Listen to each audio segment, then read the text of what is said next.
Alors, l'association Le Mans Sarthe Autopasson a été créée le 9 février, le 4 février, pardon, le 4 février 2019 sur Saint-James d'origine. Et depuis le 15 mars 2022, nous sommes arrivés 26 rue Paillard du Cléré à Montbiseau. Euh, notre but de l'association, c'est de rassembler des collectionneurs passionnés automobiles de véhicules populaires. Alors, qu'est-ce que c'est véhicules populaires? Des 2 chevaux, 4L, coccinelle, 205, 309 GTI. Voilà, tout ce qui est ce type-là. Alors, on ne dit pas non aux Ferrari et aux Porsche en adhésion, mais notre credo, nous, c'est beaucoup plus des véhicules populaires. Le but du jeu aujourd'hui de notre association en 2022, c'était l'ouverture donc de notre nouveau siège social. Avant on était à Saint-James-sur-Sarthe, on est arrivé sur Montbiseau.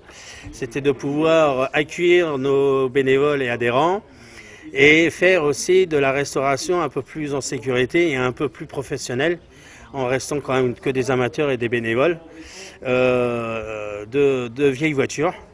Et nous sommes arrivés donc à Montbiseau pour cela. Et le but de l'association à court terme, c'est de pouvoir faire de la réinsertion à l'emploi pour des personnes qui sont atteintes de maladies invisibles. Alors, qu'est-ce que c'est une maladie invisible? C'est ceux qui sont atteints de greffe d'organes, problèmes de peau, problèmes de sang, immunitaires et de grosses difficultés scolaires. Alors ceux qui ont du mal à écrire et à lire, qui ont besoin d'un accompagnement ou des réinsertions à l'emploi. Voilà.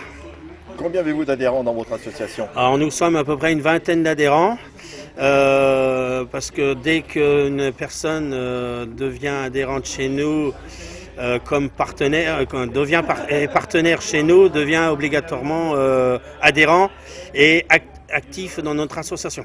J'ai l'impression que vous êtes quand même un peu plus spécialisé dans la 2 chevaux, parce que là, dans le garage, il y a quand même beaucoup de 2 chevaux. Ouais, tout à fait, parce que moi, je suis collectionneur et je suis citroëniste. Donc j'en ai 9, moi, personnellement.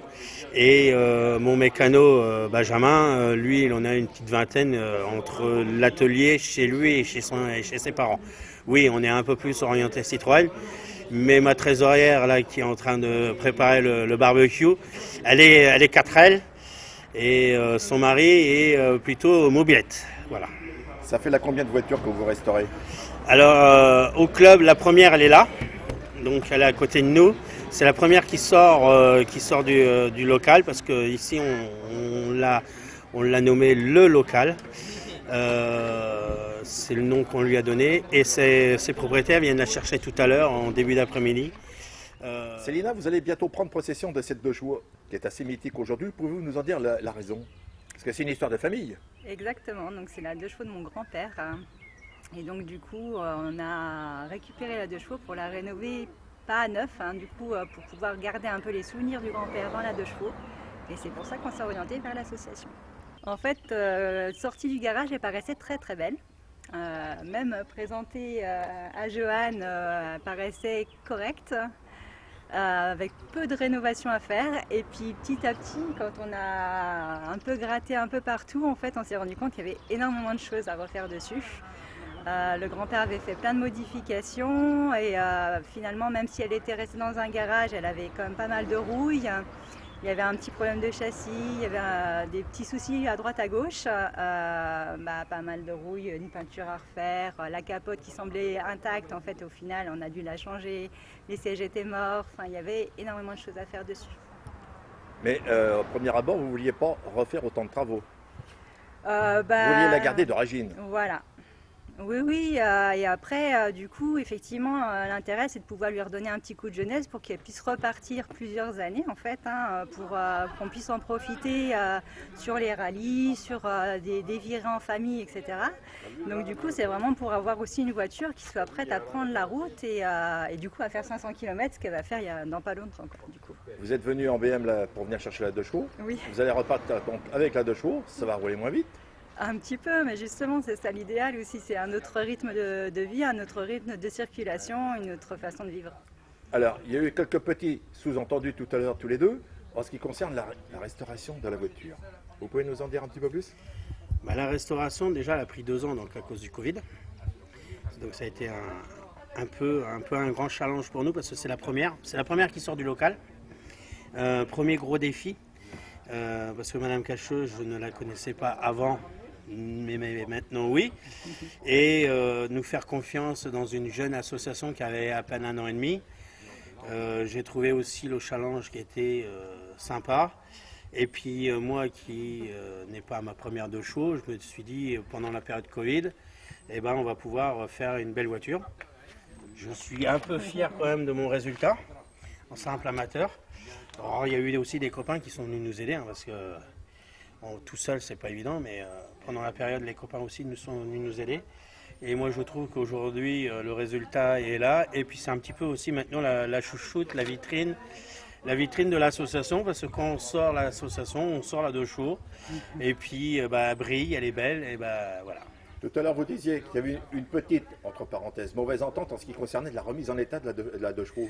Or, c'est une mauvaise entente, c'était plutôt amical, parce que c'est ce qu'elle vous disait, elle voulait beaucoup la garder en style l'époque du grand-père. Malheureusement, le contrôle technique fait qu'il y a quelques des fois qu'il faut changer. Exemple, le châssis. J'étais pas pour le changer, et puis monsieur et madame Cacheux voulaient le changer parce qu'on l'avait, il était un petit peu abîmé. On a refait un petit peu l'allumage parce qu'on s'est dit, elle n'est plus d'origine, mais c'est plus d'origine l'allumage électronique, mais elle va arriver en Mayenne, donc j'ai pas envie d'aller tous les 4 matins à dire changer les vis patinées, donc on lui a mis un peu de modernité. Elle a voulu aussi changer l'intérieur, donc aujourd'hui c'est plus l'intérieur d'origine, c'est l'intérieur cul de poule. Bon, c'est la fantaisie de madame. Voulant la mettre d'origine, donc la capote, l'intérieur a été changé, et ça donne aussi son charme, et puis je la trouve aussi belle comme ça, avec le bleu à l'intérieur, la capote orange. Donc voilà les petites frictions qu'on a eues au début, mais c'est normal, quand on donne un cahier des charges d'origine, on essaie de les respecter le plus possible. Donc maintenant, il n'y a plus qu'à reprendre la route sous le beau soleil. Exactement. Décapoter, parce que c'est bien avoir une deux chevaux, comme ça on peut rouler décapoter. Bon, elle est presque finie parce qu'on est en manque de pièces à cause des problèmes de la guerre d'Ukraine et tout ce qui s'ensuit. Donc, mais elle est roulante, elle est passée au contrôle technique il y a une semaine. Et c'est la première du local qui va être sortie aujourd'hui. Et moi personnellement, je suis à ma 7e ou 8e voiture refaite. Donc vous êtes tous amateurs, aucun professionnel chez vous? Il n'y aura aujourd'hui aucun professionnel de chez nous, sauf quand on va avoir l'agrément pour pouvoir accueillir des bénéficiaires. Nous aurons des employés, des salariés, comme Benjamin, qui sera le futur responsable de l'atelier et encadrant de l'association pour les bénéficiaires, oui. Et donc vous attendez beaucoup de monde aujourd'hui, vu que c'est l'inauguration? Alors j'espère, et puis j'espère aussi voir certains élus des communes alentours pour pouvoir promouvoir notre association et notre avenir et nos talents chez nous. Oui, tout à fait. Environ 500-600 personnes, ça serait déjà bien pour une première année. C'est une Ford Custom de 1951, une voiture que j'ai depuis 4-5 ans, que j'ai partiellement restaurée, ainsi que la Mustang qui est à côté là-bas d'ailleurs. Voilà, c'est un véhicule sans direction assistée, pas très simple à conduire parce qu'à 51 c'était un petit peu raide. D'ailleurs on se demande comment c'est possible parce qu'en fait la publicité disait que c'était pour des jeunes couples. À mon avis il fallait qu'elle soit musclée à l'époque pour conduire ça. Non, intéressant parce qu'en 51 il y avait déjà une boîte automatique, il y avait déjà capote électrique, c'était une capote électrique en 51. C'était déjà très très avancé en termes de mécanique. Ce qui était rare quand même pour l'époque. Oui, pour l'époque c'était rare. En France, mais je pense qu'aux États-Unis, ils ont toujours été très en avance sur nous, mais je pense qu'on a fini par les rattraper par la suite. Voilà, qu'est-ce que je peux vous dire d'autre? On peut peut-être regarder la mécanique. En fait, c'est les moteurs, ils appellent ça les moteurs. Là, ça s'appelait... Il y avait un nom particulier. Flathead. Flathead, ça voulait dire... il n'y a pas de... Vous n'avez pas d'arbre à cam. En fait, les soupapes vont directement sur le vilebrequin, vous voyez. C'est un V8, 4 cylindres, avec filtre à air à huile. Voilà, très très facile d'entretien parce que ça se bricole bien, il n'y a pas d'électronique. Hein. À l'époque, on était tranquille. Hein. Juste une bonne paire de clés de US et puis voilà. Ça évite les problèmes d'aujourd'hui. Oui, absolument. Non, c'est relativement facile à entretenir. Bon, je veux dire que maintenant aux États-Unis, ils refabriquent toutes les pièces. Ça veut dire que vous avez, comme sur la Mustang, vous avez 95% des pièces si vous voulez pour refaire une voiture. Là, c'est un peu plus rare, mais on y arrive quand même. Donc voilà, que vous dire d'autre? En fait, c'est pas très. Ça roule à 100, 110, hein, pas plus parce que c'est assez lourd. Et puis, particularité quand même, c'est que des voitures de 1951 en France sont exemptes de contrôle technique. Donc en fait, vous pouvez rouler avec une voiture de, je crois que c'est les années 59 ou 60. En dessous 60, c'est exempt de contrôle technique. Et pourtant, c'est pratiquement là où elles sont plus dangereuses. Hein. Donc si elles sont bien entretenues. C'est la loi. Oui, si elles sont bien entretenues.